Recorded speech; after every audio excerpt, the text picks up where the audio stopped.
What's going on, my friend? It's Jeff Newport from ChasingStrength.com. And in today's video, we are going to discuss how can you build bigger arms and shoulders and lose stomach fat at the same time, simultaneously, using your kettlebells. So let's get into it. Little backstory. I don't know about you, but personally, I hate clothes shopping, right? I think we've discussed this here on this channel before. In fact, I don't just hate it, I despise it. But sometimes I have to get new t-shirts. And one of the tricks that I've noticed from premium t-shirt retailers is that they are now cutting their shirts differently, right? I know nothing about this other than what they're telling me on their advertising videos. So somehow they're making the t-shirts tighter across the chest and shoulders and in the arms while hiding guys' guts, and like I said, they're actually showing you this in the ad. So you have the illusion of being in shape, being healthy, strong, and well conditioned. In my opinion, that's just sad. It's nothing more really than false advertising if you stop to really think about it. It's what we call a pose,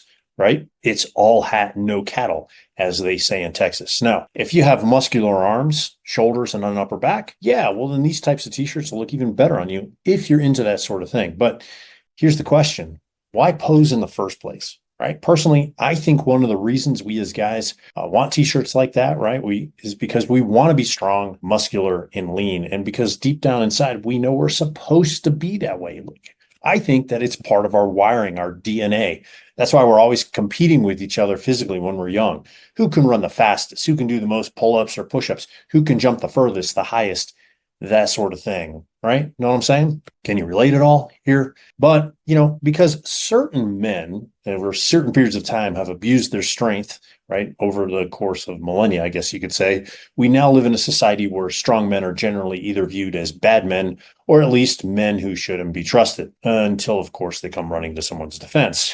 And one of the reasons guys, and not all guys, struggle with getting back in shape is because society has made it acceptable to be and or feel weak. Disempowered, I think, is probably another word to use for it. Think about this, right? Today, everybody is a victim. It's always somebody else's fault. Anyway, okay, I got to get off my soapbox here because I'm digressing into a philosophical nearly rant/tirade. Okay, so back to the matter at hand here. Stronger, more muscular upper body, getting rid of the gut at the same time. How do we do it? What is the best way to do it? Well, there isn't a best way. There are actually 5 best ways. So let's cover them in the rest of this video, shall we? Number 1, use the clean, okay, plus some overhead work, where overhead work equals the military press, the push press, the jerk. Right now, here's a side note. Some guys say that the kettlebell jerk doesn't work their upper bodies.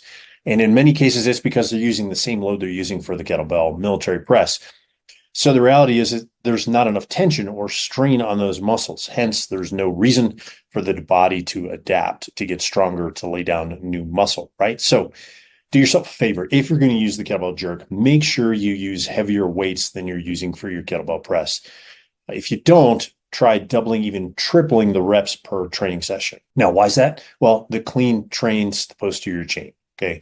And as we've discussed many times before, those are the muscles that run from the base of your skull all the way down your neck, right, to the bottoms of your feet. And the clean also trains the upper back.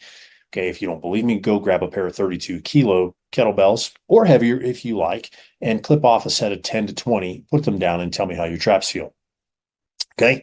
So this actually makes you stronger and will, like I just said, put muscle on your upper back. Now, interestingly, if you go grab those 32s, you do a set of 10 to 20 reps, right? You will also notice that the Kettlebell Clean ramps up your cardiovascular system. Since it's explosive, you will see that it makes you breathe hard. And as a result, you can burn more calories doing the Kettlebell Clean than you would during slow lifts. Okay, now into the overhead work. Why the overhead work? So the press, the push press, the jerk, right? They all increase the demand on your shoulders, right? Your upper back when performed correctly, and your arms, okay? Your overhead work demands that they get stronger, more muscular, again, depending on the load you use, okay? Number 2, use the snatch, okay? The snatch is a natural result, at least in my opinion, in my experience, of speeding up your clean and press and not resting or stopping in the rack position, which is right here, the shoulder, the upper chest, right? It works every muscle in your body or close to it, okay? And because it's explosive, it too requires a lot of effort, energy, and therefore calories, right? And because of that, it also works the old ticker, bigly, which I believe one of the politicians says.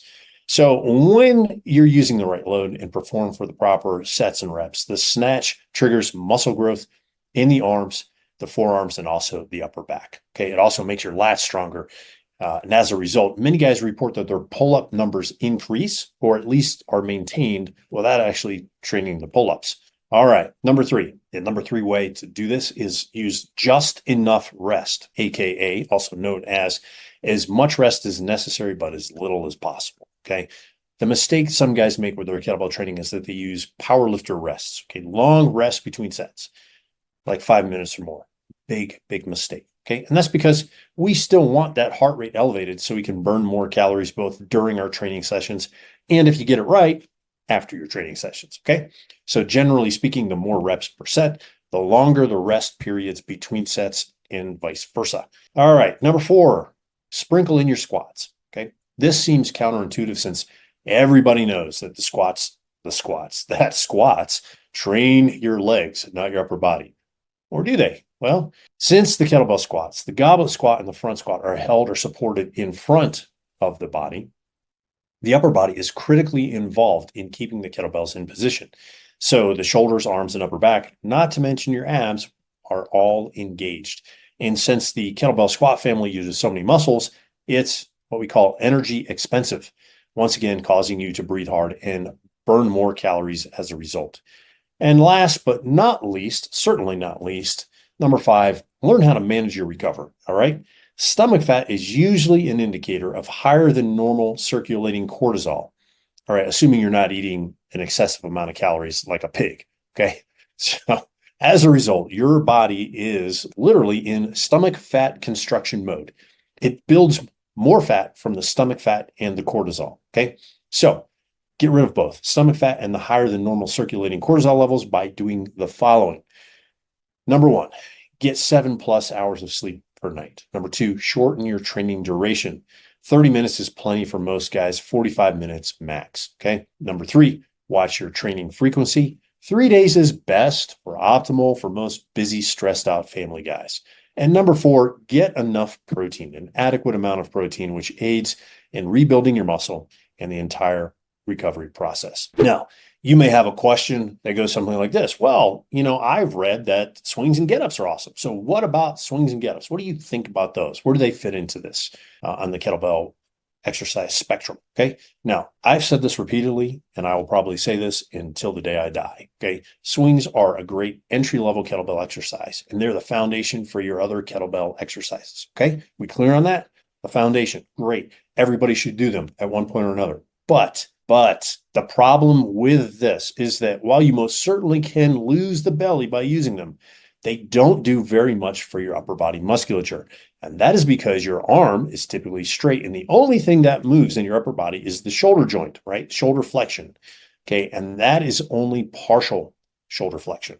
So again, use them if you want, but you should also do some presses with your swings. Okay.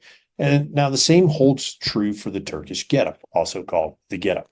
The arm is held overhead, and the only movement comes around that shoulder joint, okay, the glenohumeral joint right in here, okay? Again, it is a great exercise for finding and training the lockout position and some other things like midsection training, or you might call it core training. But generally speaking, it is not the best exercise to do what we're looking to accomplish, all right? So there you have it. There's the template to make your regular t-shirts tighter in the upper body and looser in the middle without resorting to trickery and false advertising. And of course, you'll end up feeling great about yourself in the process. Okay. Hopefully you found this video helpful. If you did, click the like button, smash the subscribe button, share with a friend, leave me a comment in the section below. All right. Talk to you soon, my friend. Until then, stay strong.